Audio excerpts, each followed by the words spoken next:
Hello everyone, and welcome to this week's Midweek Moment. 3 years ago when we moved here, we thought for sure that we would see movie stars all the time, being so close to Hollywood. But it actually took me over 2 years to see my first movie star. I was sitting in a restaurant just outside of Hollywood, and across the way, I saw Hugh Jackman walk in. In that moment, I turned into a 16-year-old little girl. I could not believe it. And from really far away, I got a picture of him. And I came back and I showed my friends and family. And when I showed them the picture, everyone said, "No, that's not Hugh Jackman." And to this day, no one believes me that that was Hugh Jackman, but I know it in my bones that that was for sure him. And as we continue our series, People of the Resurrection, and walk with the disciples in the resurrection encounters of Jesus, it's so interesting to me that at first the disciples were never totally sure if who they were seeing was Jesus.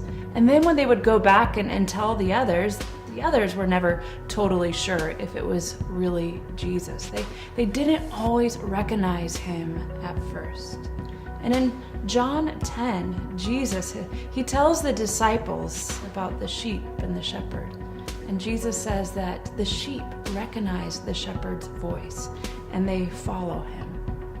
Perhaps it's learning to recognize Jesus, the person of Jesus, catching glimpses of Jesus and hearing the voice of Jesus takes learning, takes practice, takes time.